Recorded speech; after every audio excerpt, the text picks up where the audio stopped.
Hello, friends, and welcome back to Dayton Dies. I am not dead quite yet. Sometimes I wish that I was, but that time will come soon enough. For now, I'm alive and vibrant and grateful for that, as we all should be. So, welcome back. We finished Must Love Spiders yesterday. This is a one-off story, a new story written by a good friend of mine, Stanley Bostwick. He purchased a sponsorship on the ReddX channel. I've been on his podcast before. We have a pretty good symbiotic relationship going. If you'd like to support him, I'm going to ask for some links, and I will dump those down in the description once he provides them for me. But today, we have what seems to be a very interesting one-off story. So without any further delay, let's go ahead, jump on into this thing, and see what we've got today. My son finally has a girlfriend. By Stanley Bostwick, narrated by Brandon Dayton. My son, now in his mid-20s, has lived with me since he was about 16. I wasn't able to be involved much in his early years. There was always work to consider, and I'm not afraid to admit that I used alcohol as a crutch. When his mom passed away, I felt obligated to take him in. He's my goddamn son, after all. I was able to stop drinking and be there for him. It wasn't easy at first, but we eventually got along. I wanted to do things like hunting and playing ball with him, things that a dad is supposed to do with his boy, but this boy was not ever interested in those things. So I let him just be in his room, at his computer most of the time. I did try to be a good dad during this time, give him fatherly advice and whatnot. One of those times was when I got a call from school. It had been just under a year of us living together. They asked me to come in and sort something out, and of course I did. He sat slouched opposite an ancient, wiry woman behind a desk, and I sat beside him. "Your son has been harassing another student, a young woman," wrinkled, painted lips said, as the fake lashed eyes looked down at us past the beak that I guess some would call a nose. I honestly was shocked. I knew he was a little off, but I didn't think he'd actually hurt anyone. I looked at him. He was pale and doing his best to lock away any sliver of emotion from escaping the depths of his soul. "What exactly did he do?" I asked, trying to stay calm. The old woman turned her computer screen around to show me a picture of the girl. Unwanted sexual advances over the internet as well as in person. She also claims that he'd been following her outside of school, and today we caught him in the girl's locker room. I looked at the boy in disbelief. At that time, I didn't think that he was capable of these things. "Come on now, he's just a kid. Do you have any actual evidence to—" She broke down today and showed us his messages. I'd be happy to show them to you as well if you'd like. Now, the family doesn't want to press charges as long as he stays away from her, and this never happens with another student. My son said nothing in defense, and we left. That's more or less how it all happened. I don't know if there's a record of it or not. Everyone just seemed like they wanted it to disappear, like the little shit stain never did it. So I took it upon myself to make it disappear. I didn't say anything until we were home. As we entered the house, he ran for it, straight to his nest. "Hold on, you little bastard," I said, freezing him in his tracks. "Turn around. I'm talking to you." He slowly obeyed my command. I could see the facade hiding his emotions starting to crack. "What do you have to say for yourself, boy?" I didn't get a response. He was still frozen, now getting red in the face. So I walked up to him. Standing above him, I pressed him. I was going to stop anything like this from happening ever again. "Is that what you are? What you do in your room all day? Just being a pathetic pervert?" He let out a sputter, tears welling up in his eyes as the emotions overwhelmed him. "Why the hell would you think you could do that to this girl? To any girl?" After a moment, he finally broke. He began sputtering and crying like a baby. She was going to come around." I laughed at him. "Oh, of course she was. She was gonna come around to a stalker, a loser." He turned to leave, running back to his little safe place, and screamed with a shrill voice, "Well, I came from you, stupid ass." "I was never a pervert, numbnuts." I kept yelling as he kept running. "And this better not fucking happen again, or I will beat your ass raw and throw it out on the street." In retrospect, that probably wasn't very good fatherly advice, but I thought I'd get the job done, and he would definitely never harass a girl like that again. Time slowly moved on from that point, and our tolerance for each other solidified over the years. He was out of high school and still in my house. I threatened a few times to kick him out, but I never did. I just didn't have the heart. He was my son, after all. Besides, he got a job at a nearby gas station and started paying a small amount for rent, I guess we'll call it. We rarely saw each other, both coming and going as we pleased. We were more like roommates than family. That is, until something changed. This was the beginning of what I think of as the good times with him. He seemed to be smiling more. Our daily hellos became more conversational. I was happy he was finally putting forth the effort for a relationship with his old man. Once, over a pizza that he had ordered for us, he even opened up about his girl problems and let slip that he felt they were finally over. "Oh, so you got yourself a girlfriend, huh?" I said with a smile. He smirked at me. "Well, it's not official yet, but there's someone I've been talking to." I felt a weight lift off my chest. Maybe he could finally get his life on the right track. "Does this girl..." I stopped myself from making a joke about his last love interest. "Does this girl have a name?" I asked, leaning back in my chair, gripping the remote. "Chelsea," he said with a smile. I honestly didn't take much notice at the time, but it is burned into my memory now. "Tell me about this Chelsea. Where'd you meet her?" I asked, flipping on the TV. Online," he said naturally. "Well, that's a regular thing these days. Have you met her in real life yet?" I flicked through the channels. "Not yet, but soon. She doesn't live far from here," he said with excitement. "That's great, son. Tell me more about her." I finally settled on some trash that was playing on the History Channel, and he began babbling about how funny and sweet this Chelsea was.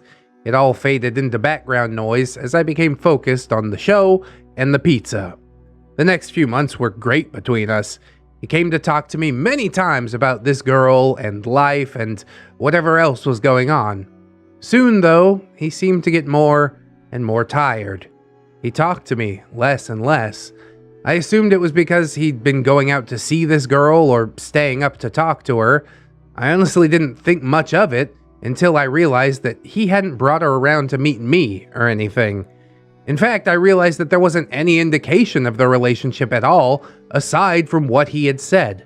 I believed in giving him privacy, but the memory of that other little girl entered my mind, and suspicion crept in, slowly gripping me.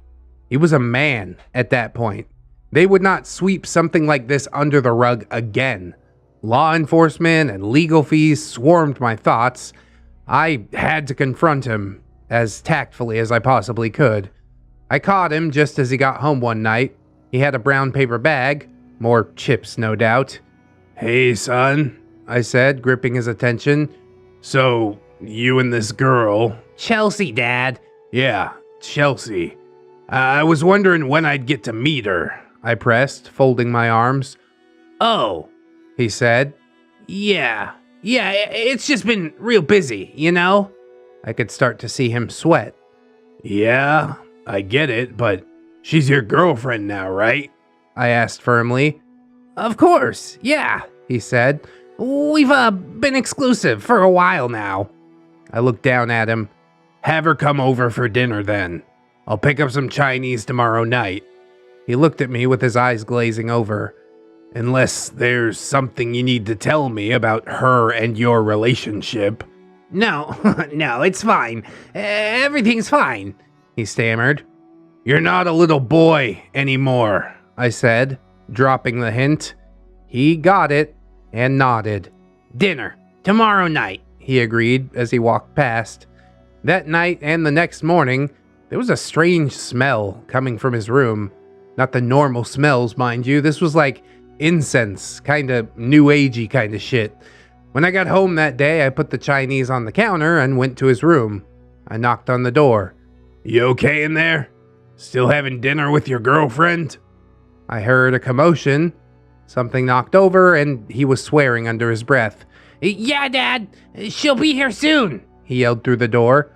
I sat downstairs and flipped on the TV. The minutes ticked into hours. I figured she wasn't coming. I grabbed my rice and beef, letting whatever play on the screen as I ate, and I tried to think up the best way to pry the truth out of him and fix whatever mess he had got himself into. I didn't come up with much before I heard the boy screaming from his room. I rushed up there, and as I did, I saw him push himself out of the door and slam his body against it.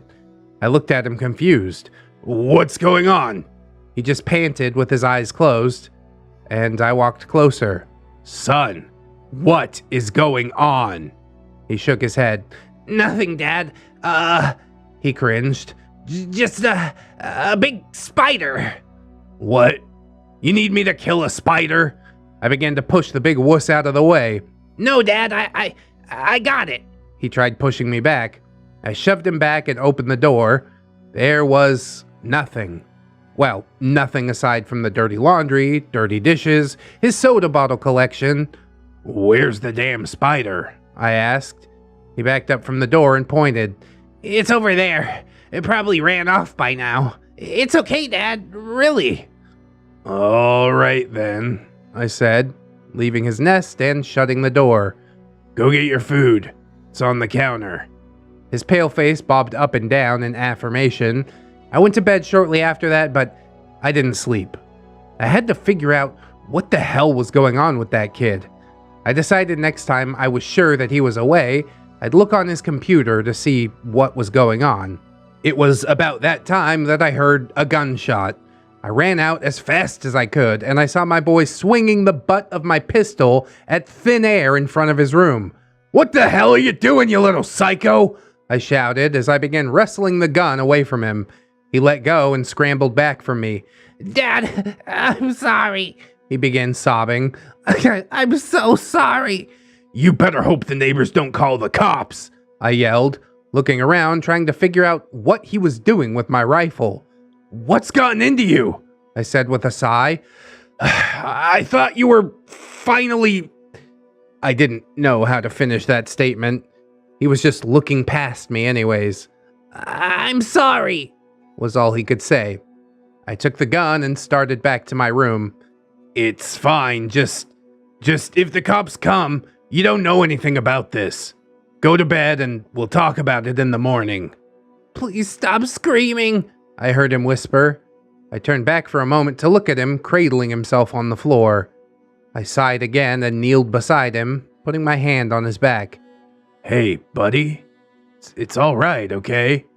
He was covering his ears and shaking his head. I thought about calling him an ambulance or something, but I decided that I could probably handle it. I shut his door and helped him up. He seemed to calm down, at least a little bit. I got him set up on the couch and sat down with him.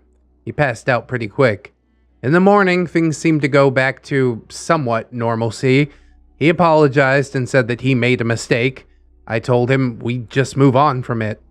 Over the next few weeks, he seemed to be making more noise in his room. Weird noises like soft squeaks or gasping, and a lot of banging. I thought he was playing porn too loud or something.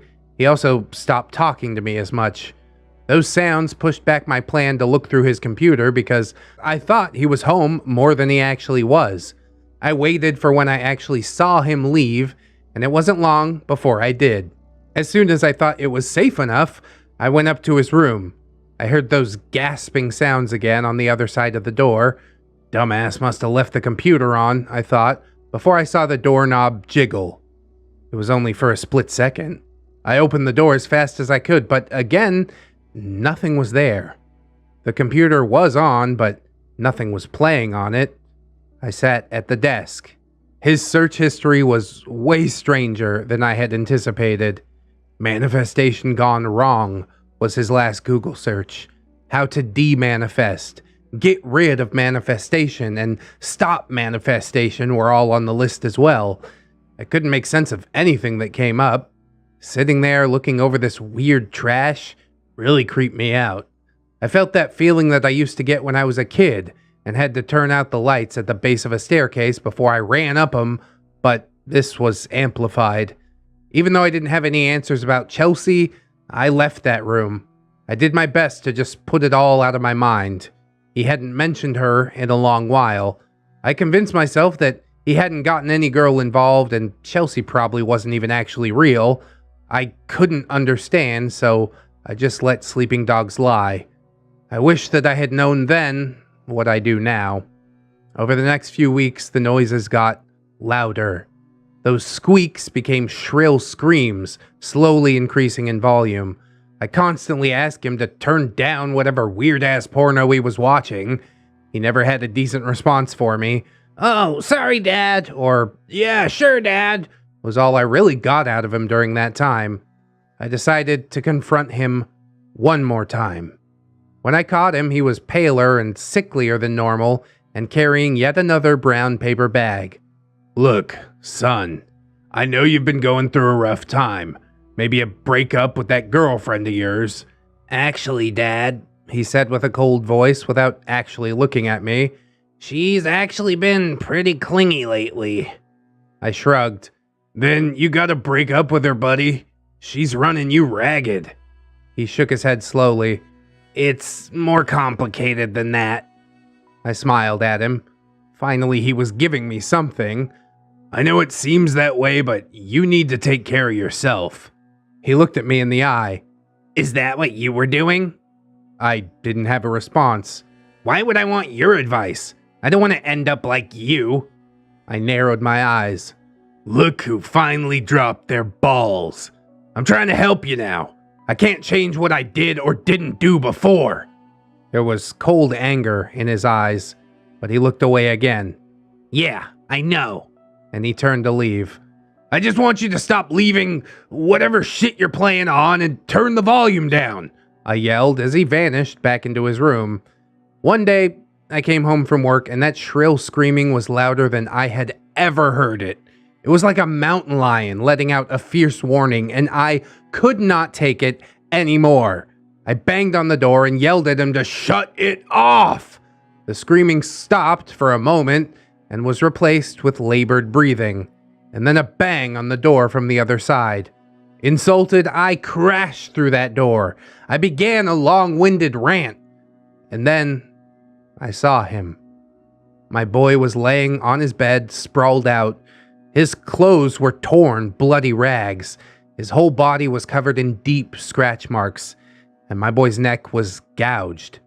The bed soaked up the blood, and the floor was covered in blood trails. I thought I could make out bloodied handprints on the wall and door. I just fell to my knees and started sobbing. It was the first time in years. I called the cops immediately. I'm not going to go into too much detail. Of course, I was the main suspect, but they dropped me because I was doing a double shift at the time. They said the body was too fresh or something for me to have done it. They couldn't find any other evidence of forced entry or anything. Luckily, they also didn't find the bullet hole from before. They said he hadn't been talking to anyone on the phone or online for weeks. Ultimately, they determined that he took his own life, which is total bullshit. I told them that there was someone else in his room before I found him. They attributed that to the trauma of the situation. Yeah, I'm sure. And trauma left those fucking handprints, too. That night was the first time in almost 10 years that I had a drink. I kept hearing that screaming and gasping and grunting and banging, so I kept drinking. I still thought it might have been his computer at this point. One night I heard that scream again, louder still, so I kicked down the door to find out what it was. Again, nothing was there. It was cleaner than it ever had been since they took him away. I ran over to his computer and ripped the monitor from his desk and threw it at the wall. Then I did the same with the PC tower. I was done with that goddamn thing. As I panted there, I still heard something. That labored breathing. I scanned the room, listening. I cornered the sound. It was coming from where the bed had been. I looked closely, but didn't see anything at first. Then I noticed it. Sort of a shadow, just barely visible. When I saw it, my eyes locked on it, like when you're in the wild and you lock eyes with a predator. I carefully tried to touch it. My fingers tingled. What I assumed to have been a hand from the shadow pressed against my leg. I could barely feel it, but I could fucking feel it.